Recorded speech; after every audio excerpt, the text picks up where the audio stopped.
Rey de mi corazón, agua que sacia mi sed, montaña que subiré, oh, eres mi canción.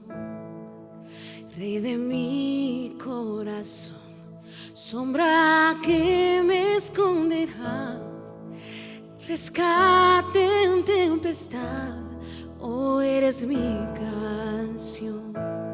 Bueno es Dios, Dios, oh, bueno es Dios, Dios, oh, Rey de mi corazón, el viento que llena mi ser, mi ancla firme y fiel, oh, eres mi canción.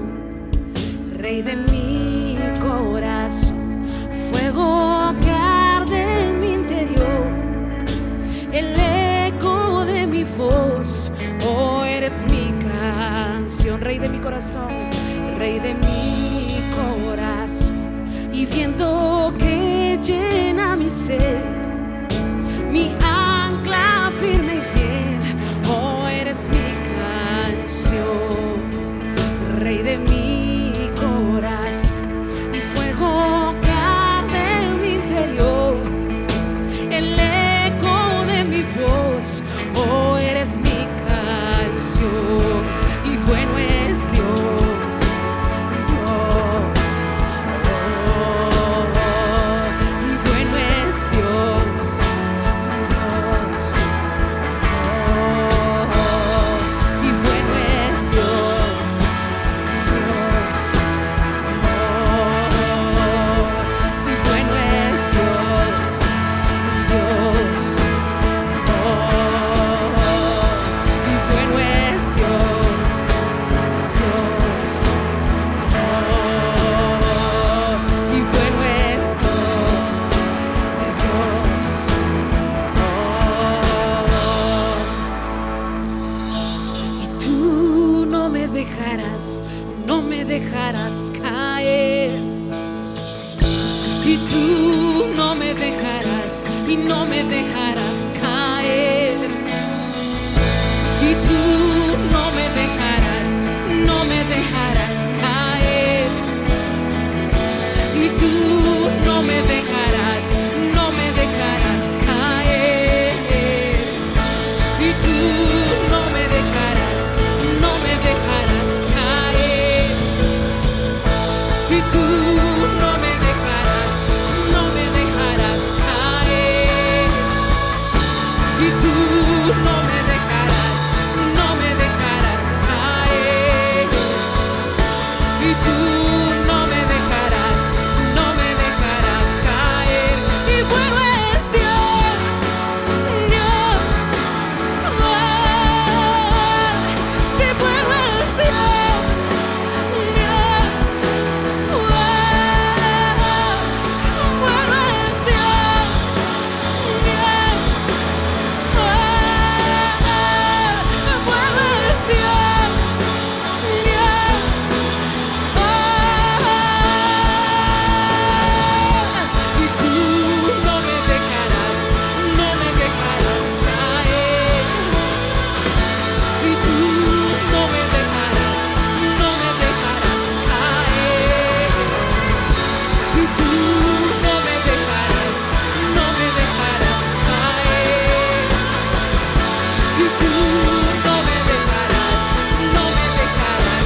si bueno es Dios, Dios. Oh, bueno es Dios, Dios. Gracias te doy, Padre, de todo corazón por este momento y este tiempo que tuvimos de adoración. Gracias porque a través de esta alabanza tú has preparado nuestro corazón para que nosotros, Señor, conectados contigo, unidos a ti, podamos recibir la palabra que hoy tienes tú para darnos y ayudarnos, Señor, en nuestro crecimiento espiritual. Bendito seas. Para ti es la gloria, la honra, la alabanza y el poder por Cristo Jesús nuestro Señor. Amén. Muy buenos días a todos, queridos hermanos de Llaves de Sión y amigos que nos visitan, que nos acompañan este domingo a la reunión que tenemos especial con nuestro Padre. Aunque lamentablemente aún no podemos hacerlo de forma presencial, estamos unidos en el Espíritu del Señor. Y es a ese Espíritu Santo al que le pedimos que nos ayude a comunicarnos con el Padre, a escuchar su voz, que nos ayude a transformarnos cada vez más a la imagen de Cristo. Queremos iniciar nuestra reunión, como siempre, estableciendo la palabra del Señor. En Salmos, el Salmo 121, es corto, pero vamos a establecerlo. Alzaré mis ojos a los montes, ¿de dónde vendrá mi socorro? Mi socorro viene de Jehová, que hizo los cielos y la tierra. No dará tu pie al resbaladero, ni se dormirá el que te guarda. He aquí, no se adormecerá ni dormirá el que guarda a Guatemala. Jehová es tu guardador, Jehová es tu sombra a tu mano derecha. El sol no te fatigará de día, ni la luna de noche. Jehová te guardará de todo mal, Él guardará tu alma. Jehová guardará tu salida y tu entrada, desde ahora y para siempre.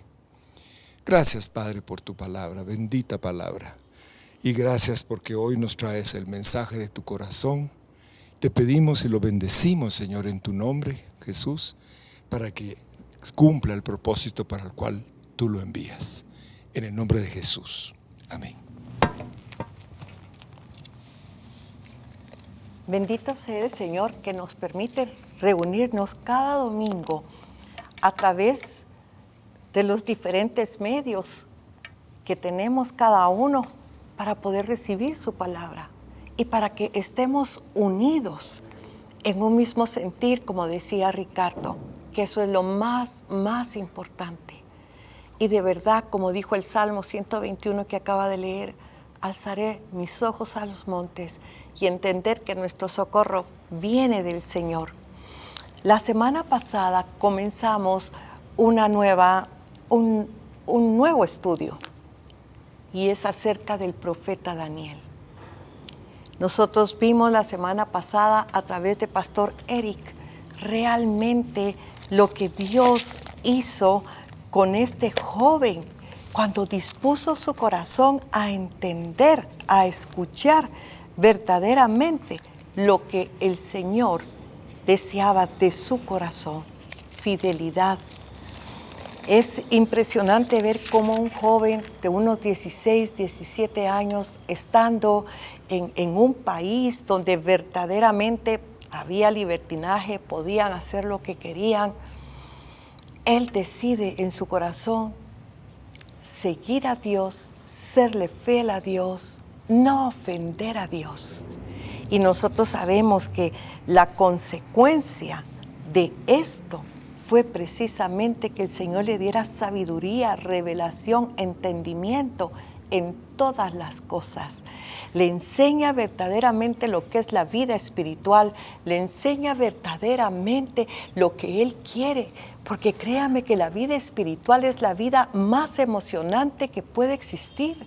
Cuando Dios le habla a uno, cuando Dios le muestra cosas a uno, cuando Dios lo guía a uno, verdaderamente uno se da cuenta que ese Dios es real, ese Dios es verdadero, ese Dios es poderoso, ese Dios es único, es aquel Dios de verdad que ha querido revelarse, pero que el pecado nos apartó de Él Y por eso envió a su Hijo Jesucristo, porque su Hijo Jesucristo realmente es el camino para llegar a Él.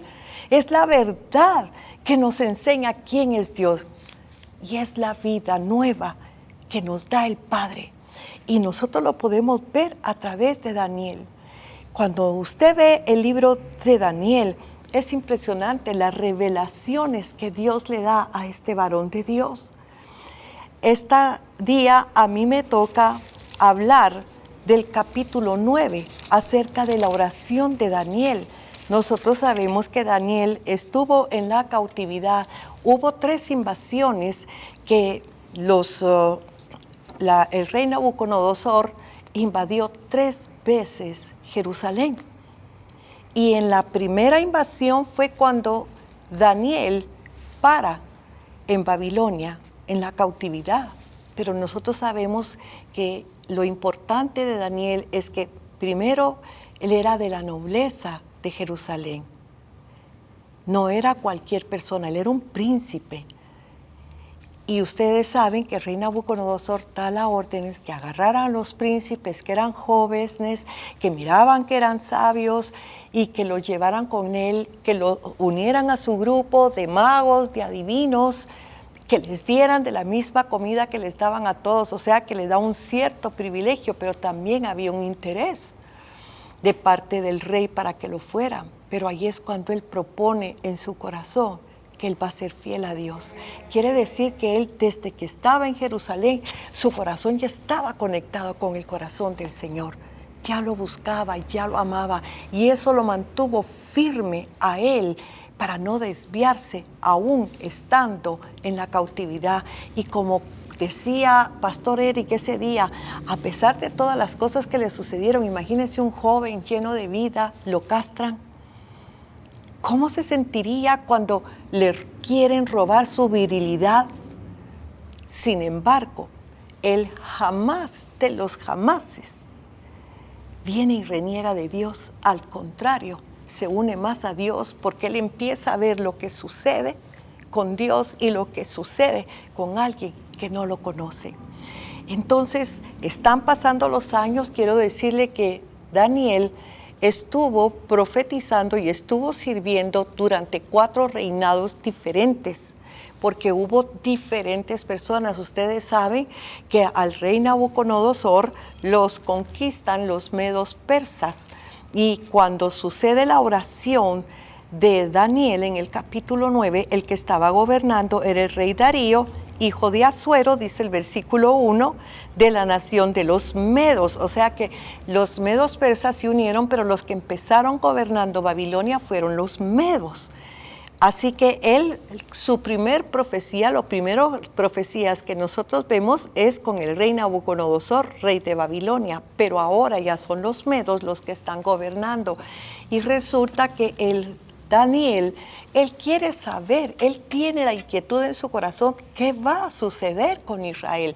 ¿Será que Israel va a regresar a la tierra de pacto, va a regresar a Jerusalén? ¿O será que se van a quedar realmente para siempre en Babilonia? Sin embargo, dice la palabra del Señor en el versículo 2, que en el año primero de su reinado, del rey Darío, yo, Daniel, miré atentamente en los números el número de los años de que habló Jehová al profeta Jeremías, que habían de cumplirse las desolaciones de Jerusalén en 70 años. Quiere decir que Daniel empezó a indagar. Él quería una respuesta de parte de Dios, y lo primero que hizo fue registrar los escritos de Jeremías, el profeta. Tenemos que saber que habían 3 profetas importantes que estaban trabajando juntos, cada uno en un lugar, pero juntos. Jeremías estaba en Jerusalén porque él jamás fue llevado a la cautividad. Daniel estaba en el palacio del rey porque ahí lo colocó por la gracia y el favor de Dios. Y tenemos también a Ezequiel, que él estaba con el resto del pueblo en la cautividad, pero los 3 estaban recibiendo revelaciones de Dios y estaban ministrando lo que Dios les revelaba al mismo tiempo. Entonces podemos ver nosotros que algo importante mis amados, es que verdaderamente los que llevaron a la cautividad a todos los de Judá fueron los falsos profetas. Porque los falsos profetas les decían, no, nosotros no vamos a ir a la esclavitud, nosotros somos el pueblo de Dios, Dios a nosotros nos bendice, Dios a nosotros nos cuida, Dios a nosotros nos hace. Y es cierto, Dios bendice, Dios cuida, pero Dios también tiene reglas, Dios también tiene leyes. Y Dios les había advertido a través de Moisés que si ellos escuchaban atentamente la voz de Jehová, la guardaban en su corazón y la ponían por obra, entonces las bendiciones de Dios para ellos los iban a alcanzar. Pero si ellos no obedecían la palabra del Señor, los juicios iban a venir sobre ellos. Deuteronomio 28 dice, estas maldiciones vendrán sobre ustedes, pero las maldiciones son juicios que nosotros mismos activamos con nuestra desobediencia. Nosotros activamos la bendición o nosotros activamos la maldición. No es que Dios esté controlando a ver qué está haciendo fulano, qué está haciendo mengano, y si hace mal, le tira un trueno. Y no, nuestro Dios no es así. Él puso leyes, Él puso mandamientos, Él puso decretos. Y nosotros, dice ahí, si los obedecemos, vamos a ser bendecidos, porque Él les dio los mandamientos antes de entrar a la tierra prometida para que les fuera bien en todo lo que hagan. Esa es la intención de Dios, que nosotros caminemos con esas reglas que Él puso para que nosotros prosperemos en todo lo que hagamos. Como usted hace en su casa, usted tiene sus hijos y usted le pone a sus hijos normas, usted le pone a sus hijos qué sí pueden hacer, qué no pueden hacer, y si obedecen, usted va a estar contento con ellos y hasta los va a premiar, pero si no obedecen van a tener un castigo. Hay padres que hasta golpean a sus hijos si no hacen caso, pero Dios no golpea. Usted sabe que nosotros con mi esposo aprendimos a hacer algo cuando nuestros hijos eran pequeños. Los llamamos y les dijimos, vamos a hacer las reglas de esta casa y vamos a poner privilegios que pueden tener si obedecen y también lo que no pueden hacer y las consecuencias que hay. Y juntos con nuestros hijos decidimos, ¿verdad?, que iba a ser el castigo o que iba a ser la recompensa que ellos iban a tener. Y mire, cuando ellos hacían algo que no estaban bien y ellos le decían, bueno, ahora te toca tal cosa, no puedes ver televisión durante una semana. Y si querían alegar, le decíamos, ustedes mismos pusieron las reglas. Y es la única manera de que algo funcione en un hogar, que hayan reglas, y eso es lo que hace Dios. Así que nosotros sabemos que ellos paran en la cautividad por la desobediencia a la palabra de Dios.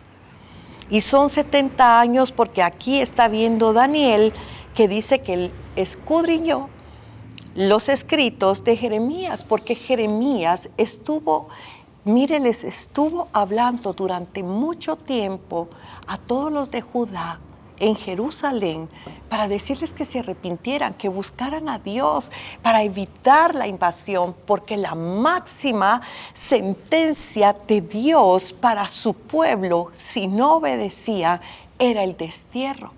Los iba a sacar de la tierra del pacto. Ese era el peor castigo que ellos podían tener, y se los advierte Jeremías, pero ellos no escuchaban. Si usted lee el libro de Jeremías, se va a dar cuenta que él dice, párense junto al camino, pregunten por las sendas antiguas y van a encontrar reposo para sus almas. Pero ellos dijeron, no queremos.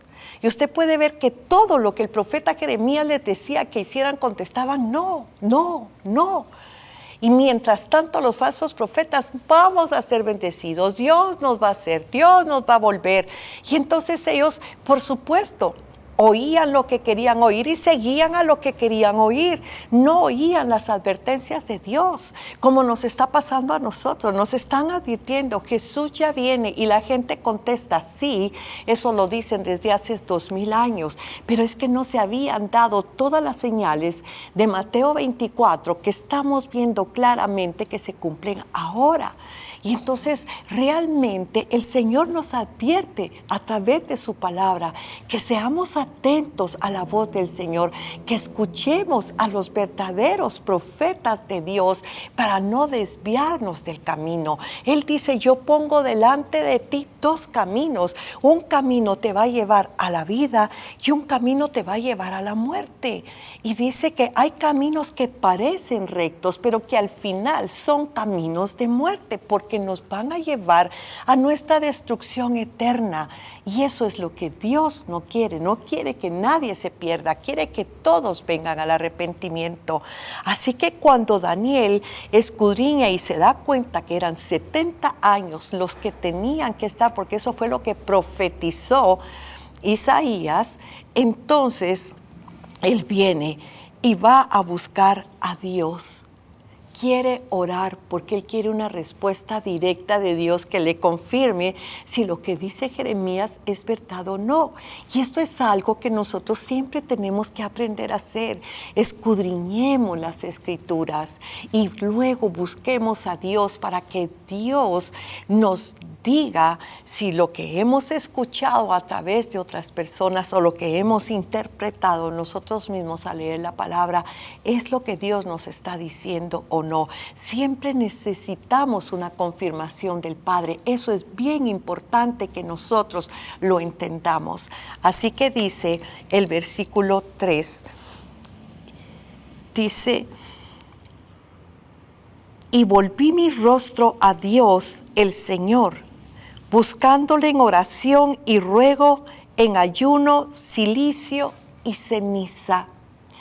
Fíjese que en el Antiguo Testamento era muy común que cuando una persona iba a ayunar, se vestía de cilicio, se echaban ceniza encima y cogían la ceniza y no solo se la echaban encima, la tiraban hacia arriba como diciéndole a Dios, mira, estoy buscando tu rostro, necesito una respuesta tuya. Porque para eso era que ellos buscaban a Dios. Así que Él está de cilicio, de ceniza, en ayuno, orándole a Dios, buscando su rostro, porque Él necesita una respuesta. Y cuando nosotros necesitamos una respuesta, en el único lugar donde vamos a encontrar la verdad es en su presencia. No hay otro lugar más que la presencia del Señor.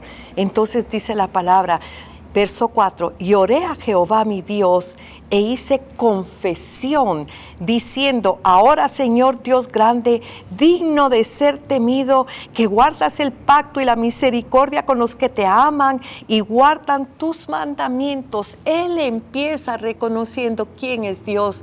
Él empieza reconociendo la soberanía de Dios, la grandeza de Dios, la misericordia de Dios. Él empieza diciéndolo, yo sé quién eres tú, Señor, y yo sé que tú eres un Dios que guarda el pacto. Y esto es bien importante que nosotros lo entendamos, porque si usted se da cuenta, lo primerito que hace Daniel es apelar al pacto que Dios hizo con Abraham.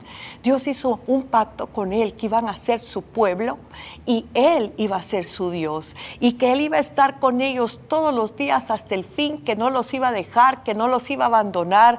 Era el Dios que siempre iba a ser su proveedor, su sustentador, su sanador. Nosotros sabemos todas esas cosas que le había prometido. Así que lo primero que le recuerda Daniel a Dios es, tú eres un Dios de pacto. Tú hiciste un pacto con Abraham y tú siempre cumples el pacto. Tú no eres hombre para que mientas ni para que te arrepientas. Así que a lo primero que apela Daniel cuando llega a buscar a Dios es, eres un Dios de pacto. Y por ese pacto es que yo vengo a buscarte, por ese pacto, por lo que tú prometiste, por lo que tú le dijiste a Abraham. Y eso es algo que nosotros tenemos que hacer cuando buscamos a Dios por algo importante. Venir y decirle, Señor, Eres un Dios de pacto. Y yo estoy en un nuevo pacto. El nuevo pacto que se hizo por el derramamiento de Cristo en la cruz del Calvario. Y es por Jesús que estoy aquí. Y es por Jesús que yo te busco. Siempre tenemos que recordarle que nosotros también estamos en una relación de pacto con Él. Y entonces dice Él de guardar el pacto, la misericordia a los que te aman. Le está recordando, Señor, yo te amo. Yo estoy en un pacto de fidelidad contigo. Y tú tienes misericordia de los que te aman. Mire, le recuerda quién es Él, su corazón. Porque la palabra del Señor dice que su misericordia triunfa sobre el juicio. Ellos por juicio, había un juicio sobre la nación de Judá. Y por eso era que ellos estaban en esclavitud. Pero Él les recuerda su misericordia. Tu misericordia, Señor, tu misericordia triunfa sobre el juicio. Y eso es lo que yo te pido ahora. Te recuerdo que eres un Dios de pacto, pero te recuerdo que sobre tus juicios está tu misericordia. Y entonces viene y le dice, y eres misericordioso con los que te aman y guardan tus mandamientos. Y lo está diciendo porque Él guarda el mandamiento de Dios, los guarda, Él es fiel. Y fíjese que cuando Él ya viene, porque dice que Él viene con oración y ruego en ayuno y cilicia, y que lo primero que Él hace es confesión, o sea, Él viene a confesar un pecado.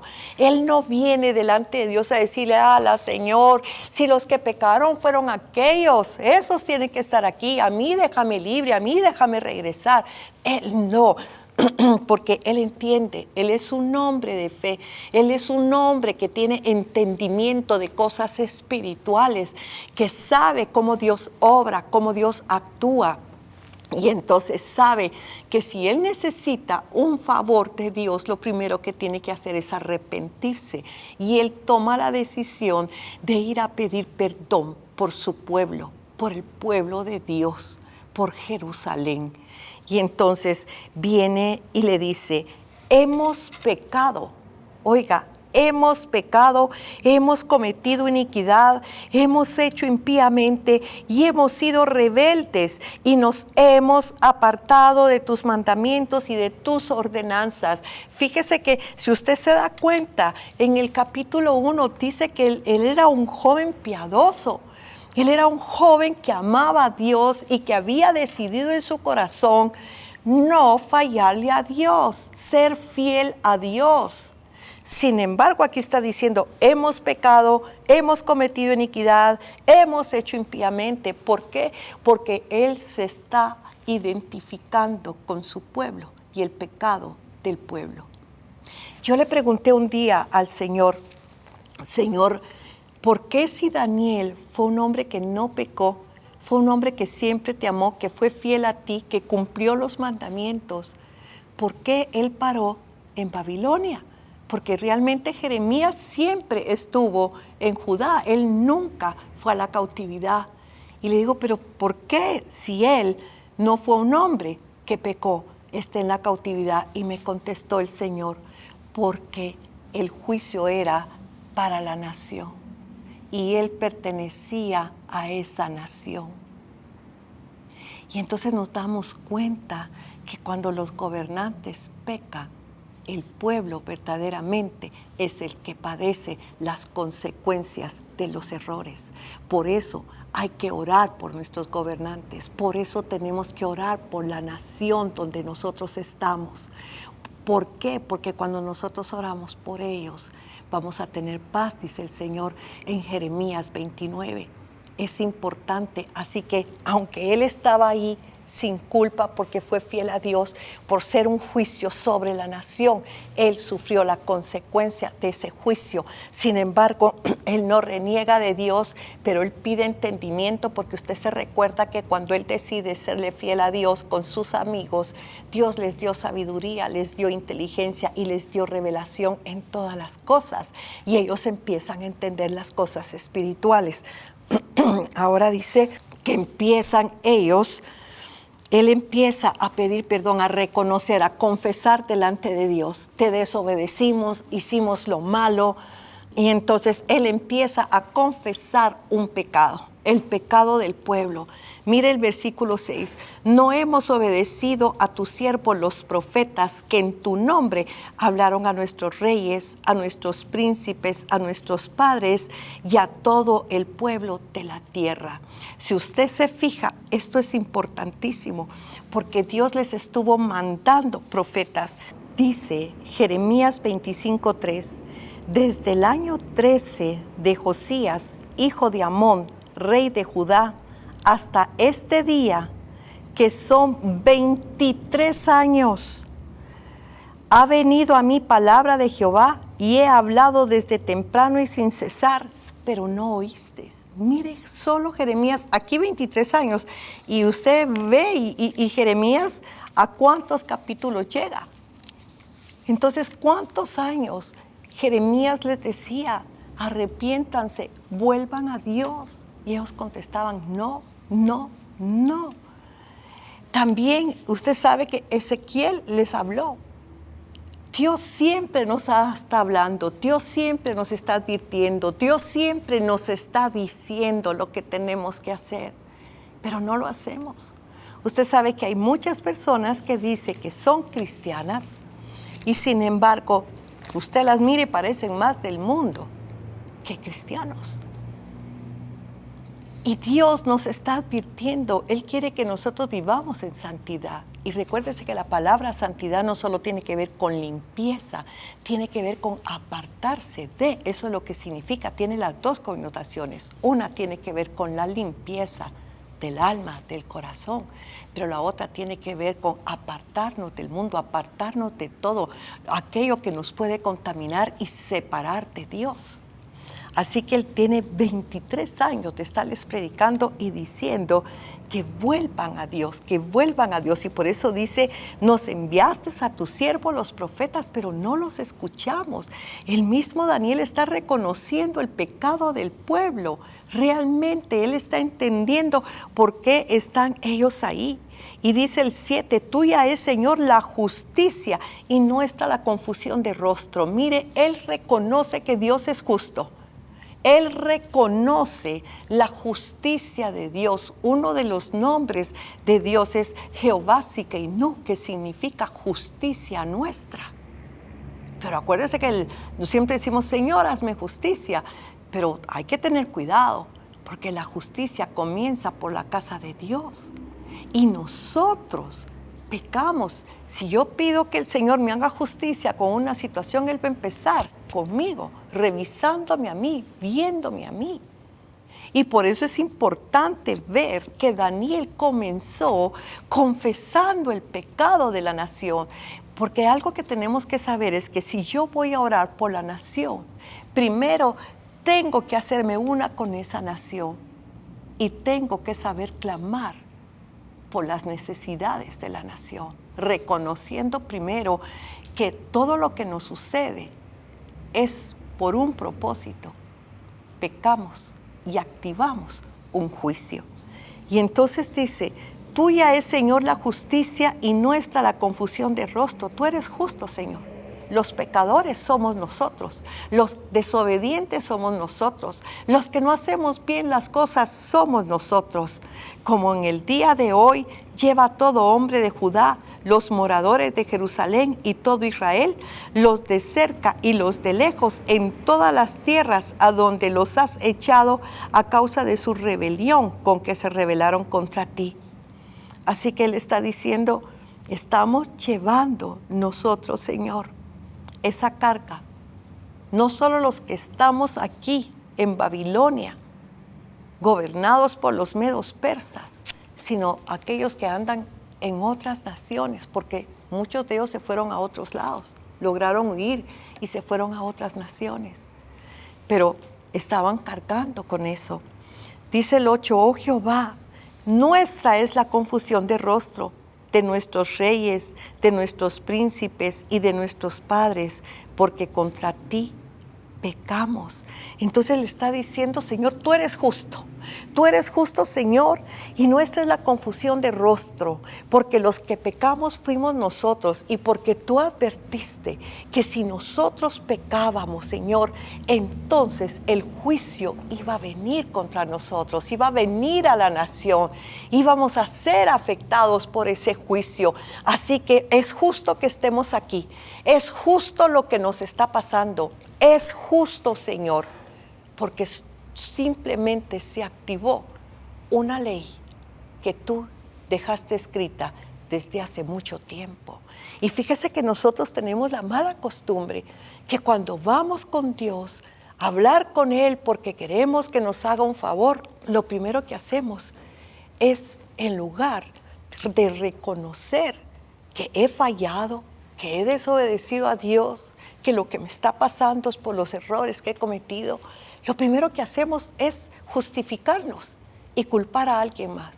Es que, Señor, lo que pasa es que si mi esposo no me hubiera hecho esto, si mi hijo no hubiera hecho aquello, si mi suegra no me hubiera dicho eso, entonces me hubiera pasado otra cosa. Pero mira, Señor, entonces yo llego a pedirle justicia siendo injusta.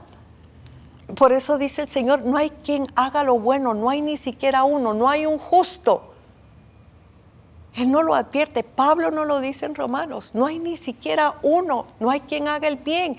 Y sin embargo siempre nos estamos justificando, nos estamos viendo como buenos y llegamos con Dios a culpar a otros en lugar de reconocer nuestros errores. Y ahorita en este momento lo que está haciendo Daniel, si usted mira, todo es una confesión de lo que ellos han hecho, los errores que cometieron.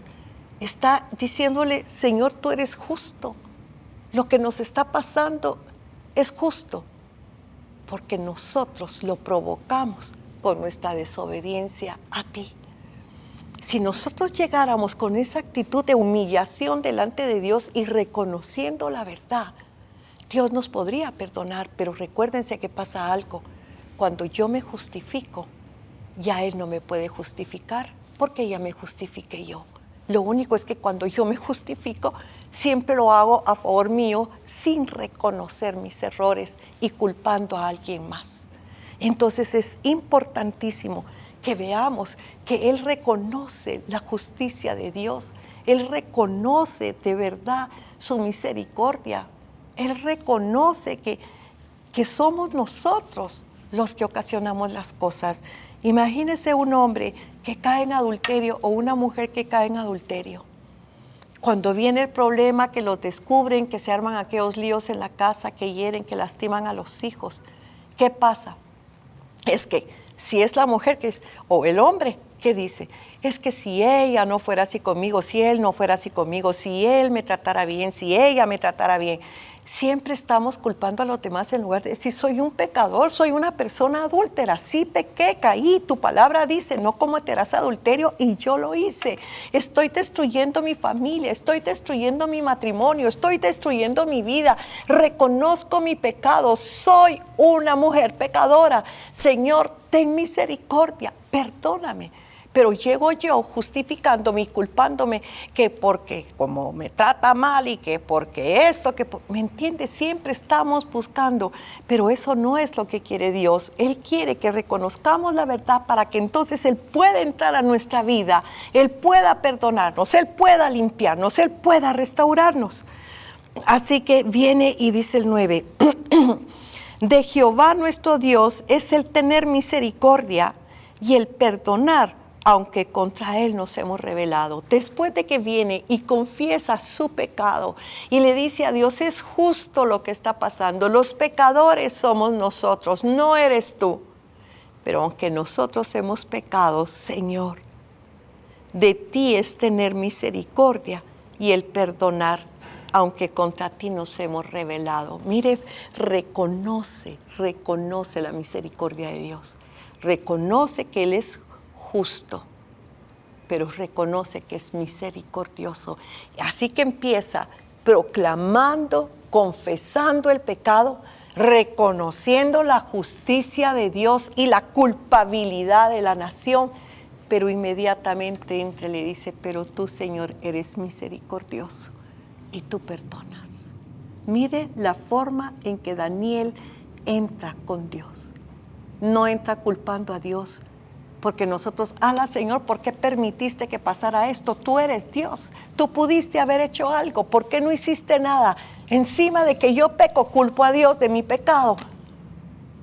Pero aquí estamos viendo nosotros realmente lo que es una oración correcta delante de Dios, sobre todo una oración por la nación. Y si usted se da cuenta, hoy el mundo entero, las naciones de todo el mundo están bajo juicio. Todos están bajo juicio. Así que deberíamos de hacer lo que hizo Daniel.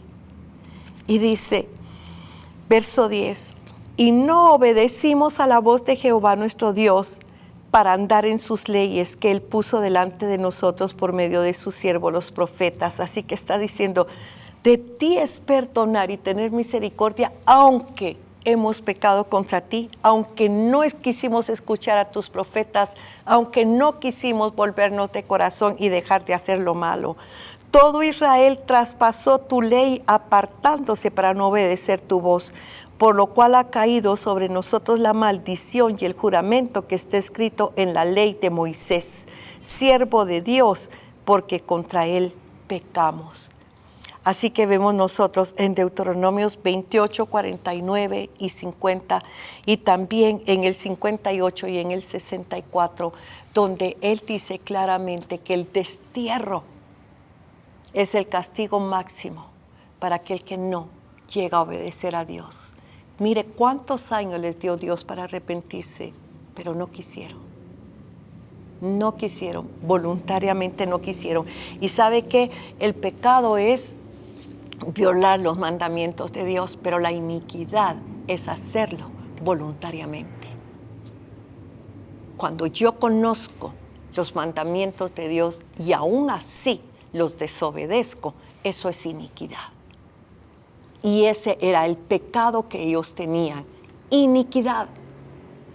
Así que dice, y Él ha cumplido la palabra que habló contra nosotros y contra nuestros jefes que no gobernaron, trayendo sobre nosotros tan grande mal, pues nunca fue hecho debajo del cielo nada semejante a lo que se ha hecho contra Jerusalén.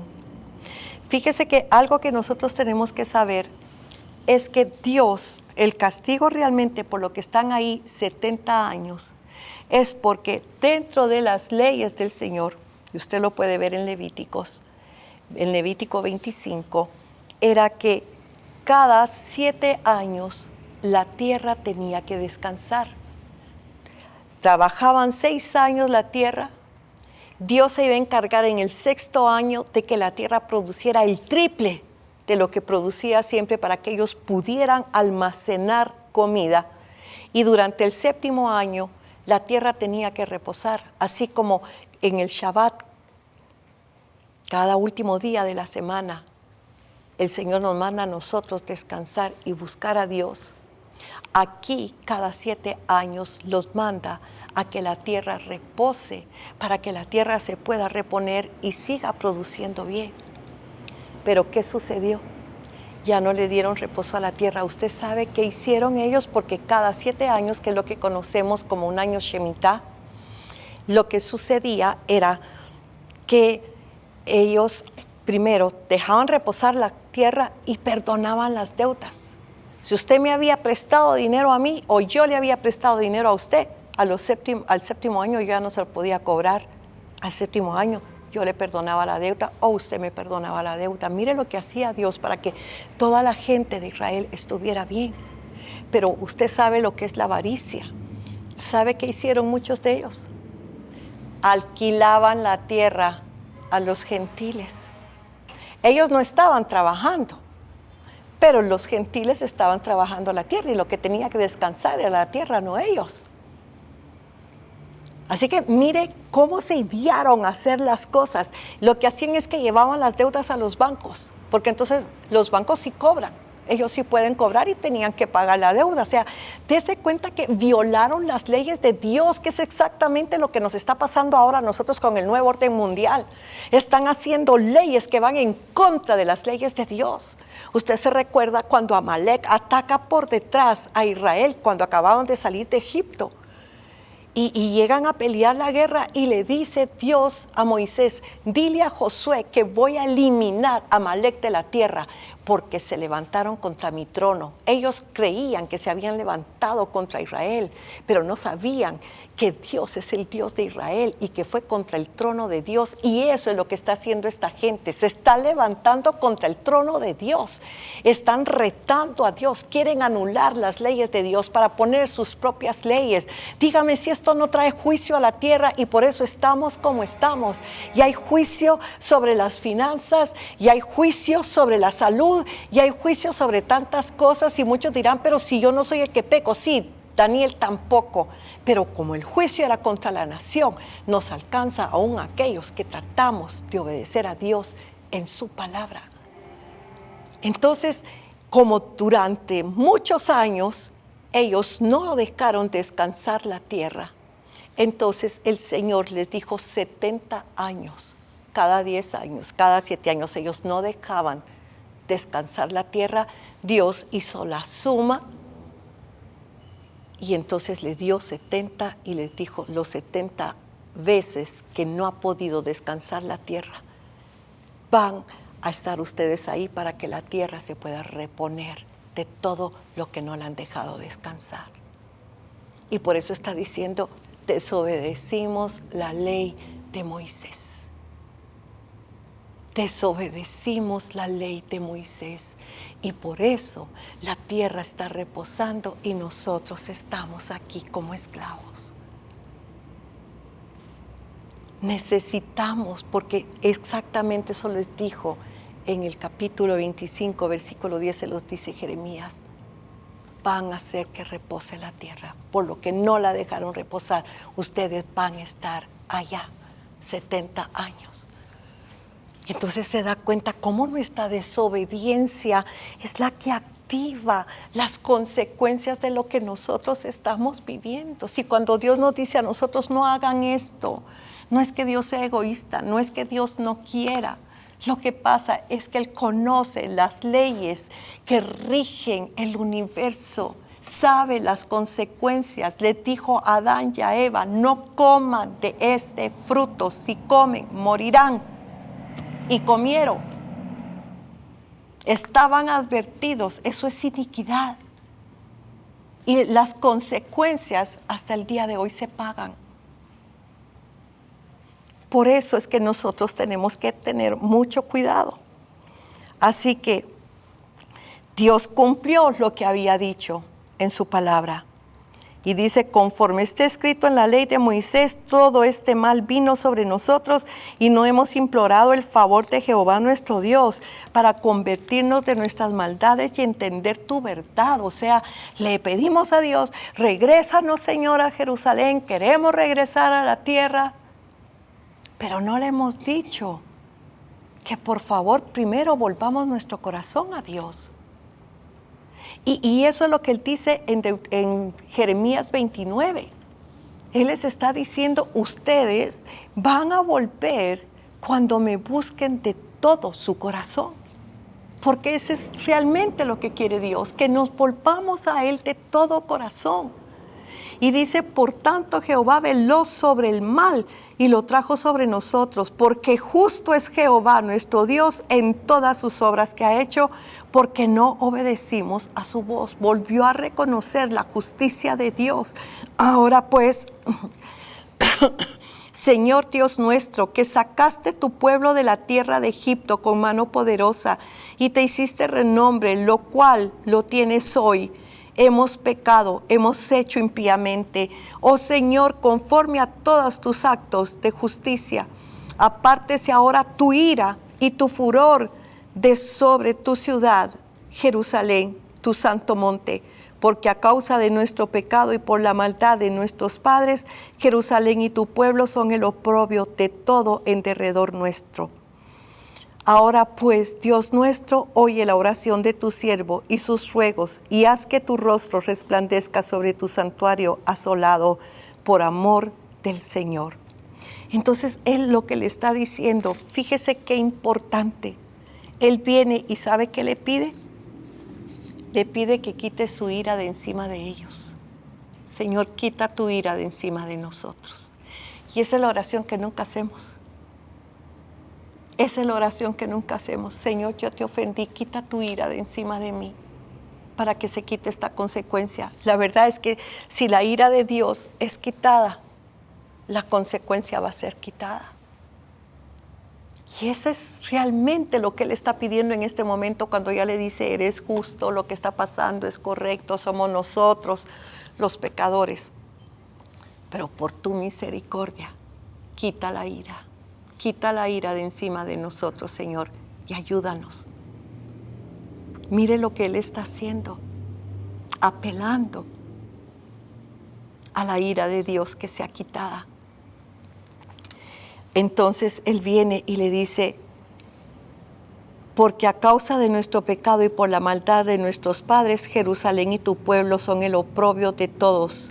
Todos se están burlando. ¿Qué pasa con el pueblo de Dios? Y dice, y ahora pues, Dios nuestro, oye la oración de tu siervo y tus ruegos. Haz que tu rostro resplandezca sobre tu santuario asoleado. Señor, el templo está destruido, está asolado.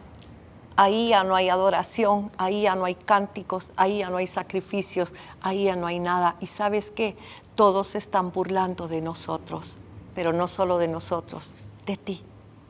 Realmente es de ti, porque dicen, y no que era el pueblo de ese Dios que abre el mar, de ese Dios que da maná, de ese Dios que es poderoso, de ese Dios que hace, de ese Dios que salva. Y entonces ahora son esclavos por tantos años. Es de ti que están hablando, Señor, no de nosotros, es de ti. Y tu templo está asolado. Inclina, oh Dios, tu oído y oye, abre tus ojos y mira nuestras desolaciones y la ciudad sobre la cual es invocado tu nombre, porque no elevamos nuestros ruegos ante ti confiados en nuestras justicias, sino en tus muchas misericordias. No es por mi fe,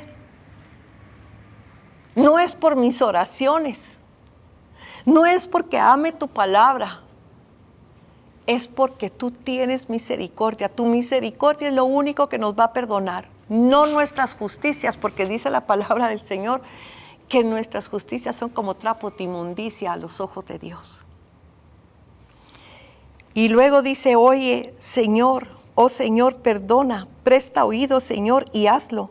No tardes por amor de ti mismo, Dios mío, porque tu nombre es invocado sobre tu ciudad y sobre tu pueblo. Señor, por favor, escúchanos. Señor, quita la ira, quita la ira. Nosotros provocamos tu ira y eso provocó el juicio, pero ten misericordia. No estamos pidiendo porque nosotros seamos justos, no lo somos, es por tu misericordia. Y esa es la forma en que nosotros deberíamos de estar orando por Guatemala. Esa es la manera en que le deberíamos de estar clamando al Señor por nuestra nación. ¿Y sabe qué pasa? Yo quiero que usted vea conmigo el 20 y el 21. Y del 20 realmente al 27. Pero mire lo que dice la palabra del Señor. Esto lo voy a resumir. Dice, aún estaba hablando y orando y confesando mi pecado. Fíjese que dice mi pecado. Y el pecado de mi pueblo Israel. Y derramaba mi ruego delante de Jehová mi Dios por el monte santo de mi Dios, que es Jerusalén. Aún estaba hablando en oración cuando el varón Gabriel, a quien había visto en la visión al principio volando con presteza, vino a mí como a la hora del sacrificio de la tarde y me hizo entender y habló conmigo diciendo, Daniel, ahora he salido para darte sabiduría y entendimiento. Al principio de tus ruegos fue dada la orden y yo he venido para enseñártela porque tú eres muy amado. Entiende pues la orden y entiende la visión. Mire, No había terminado de orar, todavía estaba hablando, todavía estaba confesando el pecado, pero él dispuso humillarse delante de Dios, él dispuso reconocer quién era Dios y dispuso darse cuenta de cuál era el pecado y la causa verdadera por la que estaban en la cautividad. Y no había terminado de orar cuando el ángel Gabriel, él es el mensajero de Dios, fue el que le dijo al padre de Juan el Bautista que iba a tener un hijo en su vejez, y no le creyó y se quedó mudo hasta el día que nació Juan. Es el mismo ángel que vino con María y que le dijo que había sido escogida para ser la madre del Mesías. Es el ángel mensajero, el que está delante de Dios y el que lleva los mensajes de Dios. Y en el capítulo 8 usted puede ver que él ya había visto a este ángel. Y viene y le dice, eres amado. Mire, a pesar de que está en ese lugar, a pesar de todo, pero él tenía un corazón recto delante de Dios. Y cuando él viene con un corazón correcto delante de Dios, le envía la respuesta que quería. Pero yo quiero que usted vea la respuesta, porque esta respuesta es impresionantemente impresionante, la respuesta que le dio. Porque Daniel le decía, ¿vamos a regresar a Jerusalén o no vamos a regresar a Jerusalén? Eso era lo que él quería saber. Pero mire lo que hace el ángel. Versículo 24.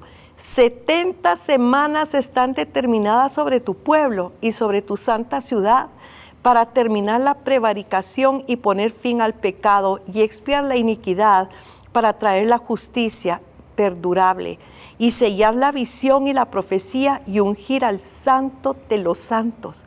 Sabe pues y entiende que desde la salida de la orden para restaurar y edificar a Jerusalén hasta el Mesías príncipe, habrá 7 semanas y 62 semanas se volverán a edificar la plaza y el muro en tiempos angustiosos. Y después de las 62 semanas se quitará la vida al Mesías, mas no por sí. Y el pueblo de un príncipe que ha de venir destruirá la ciudad y el santuario. Mire, yo quiero que usted vea algo. Él viene para preguntar qué iba a pasar en pocos años, si iban a regresar o no. Y él le viene a dar la revelación de las 70 semanas de Daniel. Así conocemos esta revelación. Y si usted se da cuenta, le habla del Mesías, el Mesías príncipe, que es Jesucristo. Y le habla de la crucifixión, porque dice, le será quitada la vida, mas no por sí. O sea, no por algo que él hizo, sino que el Mesías muere para perdonarnos a todos. Él está hablando de una redención total para todo aquel que cree en Jesucristo. Le habla del antimesías o el anticristo. Imagínese, porque está diciendo que vendrá un príncipe que ha de venir, que destruirá la ciudad y el santuario. Le está hablando del tiempo del fin. Le está hablando, si usted se da cuenta, le habla de la primera venida de Cristo y le habla de la segunda venida de Cristo. Por eso es que le dice que Él viene para darle entendimiento e inteligencia en la visión, porque se necesita, cuando Dios da visiones, Dios da revelaciones, necesitamos la inteligencia y la sabiduría de Dios para entenderla. Imagínese cuando Él empieza y recibe este mensaje, esta revelación de las 70 semanas, que habla de toda la parte escatológica del tiempo del fin. Probablemente en ese momento no entendió nada, pero usted ya puede ver después en el capítulo 11 y en el capítulo 12 ya lo explica. Hoy mi tema no es la 70 semanas de Daniel, era únicamente la oración, pero es para enseñarle que cuando usted dispone su corazón y va con el corazón correcto a orarle a Dios, reconociendo su pecado y reconociendo la justicia de Dios, reconociendo la misericordia del Padre, reconociendo que uno provoca la ira de Dios y provoca los juicios, entonces usted puede darse cuenta que Dios siempre va a tener una respuesta, que Dios siempre le va a contestar, pero ¿sabe qué es lo más importante? Casi nunca nos va a contestar como nosotros queremos. Él esperaba un sí, vas a regresar. No, no van a regresar. Y resulta que le da la revelación de los últimos tiempos de todo lo que va a pasar con Israel. Le revela a Cristo, que vino 400 y pico de años después. Le revela al anticristo le revela el tiempo del fin. Y nosotros limitamos tanto a Dios. Señor, ¿me voy a casar o no me voy a casar? Señor, ¿voy a hacer o no voy a hacer? ¿Cojo este trabajo o cojo el otro? No, Señor, revélame tu plan para mi vida. Revélame verdaderamente el propósito que tienes para mí. Revélame hacia dónde me quieres llevar, Señor. ¿Qué es lo que tú estás esperando de mi vida? ¿Qué es lo que me toca hacer en este tiempo? Hay diferentes dispensaciones, eso quiere decir diferentes administraciones, diferentes tiempos, y Dios cambia los tiempos, cambia las edades, cambia situaciones, y en cada temporada a mí me toca hacer algo diferente de acuerdo al propósito de Dios. No lo limitemos preguntándole por cosas terrenales. Él dice cosas que ojo no vio, que oído no oyó, que no han venido al corazón del hombre, son las que Dios tiene preparados para los que lo aman. Primera de Corintios 2. Pero también nos dice en Jeremías 33:3, clama a mí, yo te responderé y te voy a enseñar cosas grandes y ocultas que tú no conoces. O sea, Dios no quiere darnos cositas pequeñas. Dios quiere darnos revelaciones profundas, verdaderas, grandes, planes que tiene para nosotros, que ni siquiera nos los hemos imaginado, que ni siquiera hemos soñado, que tal vez en nuestro corazón sentimos el deseo de algo y decimos, no, esto es muy grande, esto es imposible, pero es Dios poniendo algo en tu corazón. Es cuando lo tienes que buscar y decirle, ¿cuál es tu plan para mi vida? ¿Cuál es tu propósito para mi vida? Mire, llevó a aquel hombre a aquel lugar, pero ¿a dónde lo llevó? A gobernar Babilonia, a dar testimonio de ese Dios de poder, a darle esas grandes revelaciones que él pudo escribir, y que ahora al unirlas a Apocalipsis nosotros tenemos una revelación gloriosa de lo que está pasando. Ya no nos asustamos con el nuevo orden mundial. Al contrario, nos gozamos de ver que todo lo que Dios ha hablado se va a cumplir. Dios es soberano. Dios es el que tiene el gobierno de todas las cosas. Ya está escrito, ya está dispuesto. Ahora, ¿qué me toca hacer a mí como eclesía? ¿Qué me toca hacer a mí como embajadora de Cristo? ¿Qué es lo que me toca hacer en este tiempo, Señor? Porque este es el tiempo de traer a la gente de regreso a la verdad, de reevangelizar a la iglesia, porque nos fuimos detrás de doctrinas que no son las doctrinas de Dios, porque Dios es un Dios de naciones, y lo que quiere Cristo es recuperar las naciones para Dios. Y nosotros tenemos que estar con Él. Y ahora ve usted la importancia de orar por las naciones para que el Señor Dios Todopoderoso la rescate. ¿Y sabe qué? Nos toca a nosotros estar orando por Guatemala. ¿Para qué? Para que los gobernantes siguientes al gobierno que tenemos ahorita siga siendo amigo de Israel, para que Guatemala continúe siendo una nación oveja. Nosotros necesitamos estar orando por Guatemala, para que Guatemala se convierta realmente en ese faro de luz a las naciones que Dios quiere, que vean lo que Dios está haciendo aquí. Una pastora dijo un día, ¿para qué oran por Guatemala? Tienen años de estar orando y no pasa nada. Dios mío, digo yo, se nota que no ora. Todas las cosas, yo no tengo tiempo de contar todas las cosas que Dios ha hecho en esta nación por la intercesión. Nosotros necesitamos estar orando porque se guarde Guatemala, para que se cumpla el propósito perfecto de Dios. Guatemala es una nación bendita. Guatemala es una nación santa porque es apartada por Dios para algo grande y especial. Y nos toca a nosotros como eclesía orar, interceder para que se cumplan esos propósitos perfectos. Y ahora estamos viendo una oración correcta, la oración perfecta, para que Dios nos revele el plan verdadero para nuestra amada nación. Así que yo bendigo al Padre por esta mañana. Yo bendigo al Padre por esta revelación que nos da. Yo lo bendigo y yo lo quiero invitar a usted para que en el nombre de Jesús se levante como un intercesor, que enderece su corazón delante de Dios y entienda que no solo en la nación, sino en su casa, en su empresa, donde usted esté, muchas de las cosas que no están funcionando tienen que ver con las cosas que no estamos haciendo de acuerdo al plan de Dios para nuestra vida. Y si nosotros nos levantamos hoy y le decimos, Señor, ¿qué me toca hacer? Yo reconozco que no estoy haciendo las cosas bien, que no te estoy obedeciendo, que no estoy en el camino que tú quieres que esté. Pero ¿dónde me tengo que colocar y qué me toca hacer? Señor, quita tu ira.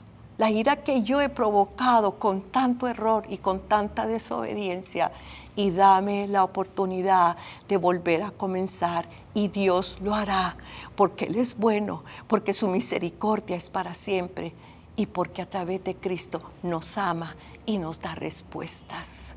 Así que Padre, yo te alabo, yo te bendigo, yo te glorifico, yo te exalto, yo te doy gloria y alabanza. Eres maravilloso, eres precioso, eres único, Señor. Gracias, gracias, gracias, porque eres luz a nuestra vida.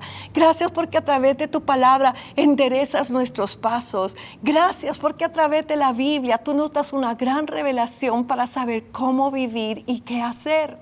Yo te alabo y te bendigo y te pido, Señor, que llegue la luz a nuestro corazón, la luz de tu palabra, la luz de tu verdad, Señor. Eres maravilloso. Señor, como guatemaltecos hemos pecado contra ti por años. Por eso tú dijiste, Señor, que ahora, el 15 de septiembre del 2021, comenzaba una nueva dispensación donde tú querías ser Dios y tú querías guiar esta nación. Y es lo que nosotros necesitamos. Señor, haznos conscientes de la responsabilidad que tenemos de orar por nuestra nación, para que tú las bendigas y para que tus propósitos perfectos se cumplan en ella. Bendice, Señor, cada hogar, cada familia, porque también para cada familia tú tienes un plan. También para cada familia tienes un propósito. Y tal vez como familias nos hemos alejado de ti, pero que este sea el tiempo donde tu ira se aparte para que podamos buscarte de corazón y restaures nuestras casas, restaures nuestras vidas, nuestras familias, por Cristo Jesús nuestro Señor. Amén, Señor. Amén. Gracias, Padre, por ese mensaje precioso que nos has enviado esta mañana. Nos arrepentimos, Señor, nos arrepentimos de nuestro pecado, del pecado de nuestra nación. Y clamamos por tu misericordia, Señor, por tu perdón. Eres grande y maravilloso, Padre. Así como escuchamos en el mensaje que tú pones leyes, tú pones normas, pones principios. Uno de esos principios es precisamente la siembra en el reino. Y ese es el momento que podemos honrar a Dios, entregándole nuestros diezmos, nuestras ofrendas, cumpliendo la voluntad del Señor. De eso se trató precisamente esta mañana el mensaje. Yo les invito a que preparemos en nuestro corazón lo que vamos a entregarle al Señor. Nuestros diezmos, nuestras ofrendas, Él es el dueño de todo y solo nos pide una pequeña parte para probar nuestra fe, para probar nuestro corazón, para probar la confianza que tenemos en Él como nuestro proveedor. En pantalla pueden ustedes observar y ver la forma como se pueden entregar estos diezmos, estas ofrendas. Aprovecho para comentarles que así como se emiten recibos de todas las ofrendas que se entregan, si ustedes lo desean, pueden hacernos llegar a la iglesia una foto o de alguna manera el depósito que hagan en las cuentas de la iglesia o de la forma como ustedes deseen ofrendar, se les emite el recibo correspondiente. Y el que no lo desee, pues al final del mes siempre elaboramos un recibo de donantes varios para cumplir y cuadrar completamente los ingresos de la iglesia ante la ley, porque nosotros somos respetuosos de la ley totalmente. Así es que vamos a bendecir la ofrenda, vamos a bendecir esa siembra que nosotros podemos dar al reino. Padre bendito, te damos gracias, Señor, por la oportunidad que nos das de ofrendar, de entregarte a ti, Señor, sabiendo por fe, por obediencia, pero por fe sobre todo, que tú bendices, Señor, al dador alegre, como dice tu palabra. Bendice esta ofrenda, Señor, multiplícala en cada uno de los hogares de forma especial, de provisión, de alimentos, de todo lo que se necesita, Padre. Gracias te damos, Señor, por esos esas bendiciones que tú nos das a través de esta forma de cumplir con tu principio. Recuerda, Señor, también a los que por alguna circunstancia no tienen ingresos o les ha bajado sus ingresos, también son hijos tuyos, Señor. Bendícelos en el nombre de Jesús. Y ahora podemos pasar a ver los anuncios de la congregación de Llaves de Sión, invitándolos para que participen en los que puedan, en los más que puedan, antes de concluir.